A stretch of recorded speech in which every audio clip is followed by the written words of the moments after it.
the fully loaded documentary, Marcie Phonix Hypa Fenn. It's all going off right now. You just watched the Ends video, shot by the big man, Diddy Bex, yeah? Big director in the scene right now. Understand what's going on. It's 2008. Malia is going to get shut down, yeah? You're going to see the footage from that Iron Apple that's getting shut down in the summer too. There's plenty of things going on. We're just up here showcasing to those from out of London. This is what London's about, this is where we're from. Hypa Fenn, Marcie Phonix, West London's finest. Woo. We are here all day long repping in the heart of London right now. You can see the London Eye behind us. Putting in the hours while you man are chasing pussy. We're on the grind. That's what I'm saying. That's why we're ahead fully of you. loaded, yeah? Times 10. Fully times 10.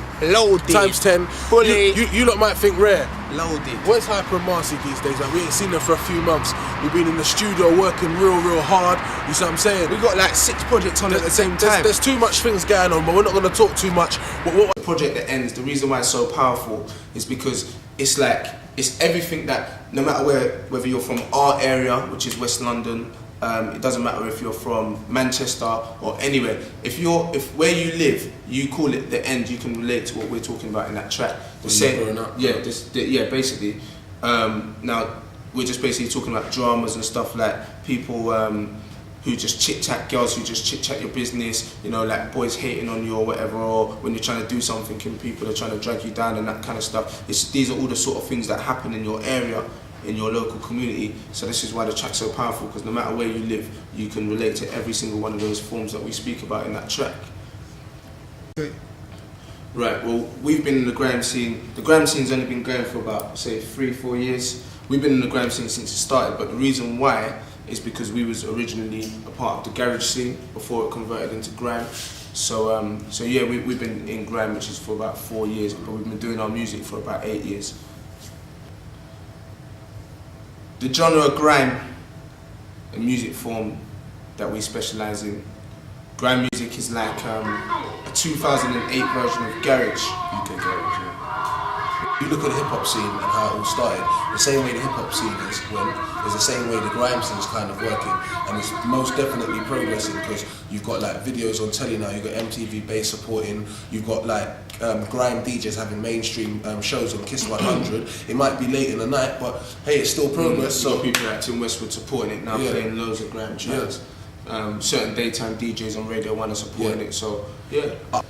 To be big in England, all you need is time on your hands and hard work and dedication. It's not expensive at all. Anyone that says it's expensive is lying. It's just lazy. You're lazy. If you're saying it's expensive, you're lazy. The only thing it costs you is to put out your CD. Obviously, if you're going to go to the manufacturer, like if we're going to print up like 5,000 copies to start off with to see how it goes on our underground scene, then we have to pay for that, obviously. So you need money for that. Facebook is free, MySpace is free, you can put all your tracks on there. YouTube is free, you can go on YouTube every time you video something right now, like if you're in the studio, you can put it on there. Everything's free. Radio, pirate radio, most pirate radios are free. And once you've done, going back to the mixtapes and you've created a buzz, things like getting your tunes spun on pirate radio, it's free. It's free, yeah. Certain rock bands, I know plenty of indie kids and stuff who are in bands and stuff who we've worked with, and they have to pay like £500 just to get their single played on regular A-list, and it doesn't even guarantee A-list, it just means it gives the DJ an option, so it'll be like C-listed really. They're paying like £500 to get their single to Radio 1, and then the DJs have got an option of playing it. Now in the grime scene, because it's more underground based, like you said, YouTube's free, everything's free, so the only thing you're paying for is to put out for your marketing really. So yeah, it's not expensive. We've got a mixtape coming out called, was it Business as Usual? Okay.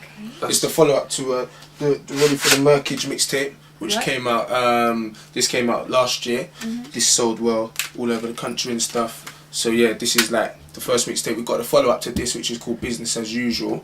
It's not going to be a double disc like this one. It will be like a single disc, like an album, but it's an album stroke mixtape. And we've got another Ready for the Murkage party happening real soon as well. We've had 2 Ready for the Murkage parties so far, sold out well. Done one small one in the West End, then we went to area Watford and ran that as well. So yeah. So when is the mixtapes are a very positive thing for the underground scene, because it keeps people in date with what you're doing and stuff. Like if you put out a mixtape every 2 months, Obviously, you've got people that regularly go to the market and buy it, or regularly go to the shops and buy it, or regularly download it. So yeah, it's good for keeping a buzz. When you're creating a buzz before you're releasing something, we've got a free mixtape coming out called Shut Up Your Whole Face Volume 1.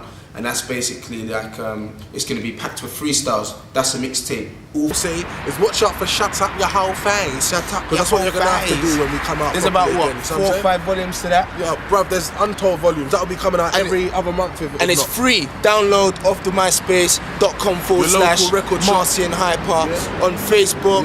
All your local record shops on road. The street team's got it on lock. You know how we go. About their experiences. If you're talking about your experiences, I'm backing you 100% because you're only talking about where you're coming from. You're letting people know more about you. It's when you're promoting guns in the next way, like you should kill this person, kill that person. No, that's positive. Yeah, I'm not down with that. I do believe that. I do believe. Let the underground remain underground. So, fair enough. Grime music. At the end of the day, I love it. If I put in Ghetto's new mixtape, Ghetto my boy. If I put in Ghetto's new mixtape and I want to hear something hard, I'll listen to Ghetto and Skepta. Do you understand? But if I want to listen to something like which is grime and it's going to maybe make me want to dance or whatever, then maybe I might put on like a Doctor tune. Do you understand? So I just think that, and these artists are not stupid because people like Skepta, he'll put out a tune in the mainstream, but it won't have no swearing in it. And I think if people are following that sort of thing, like if you're putting out things that are going to go out to the mainstream and these kids' parents are going to be seeing this on the TV and this is what's going to influence these kids, yeah, tone down the language. You can have the street slang because that's what sells the music and that's where the music's from. But you tone down the language. You don't have to say F this and I'm gonna do this. But yeah, fair enough. I would hate in the underground scene and the mixtape scene for all the bad language and that to stop because that's our scene at the end of the day and that's what we like. And if you don't like our music, get lost. Yeah. So you know.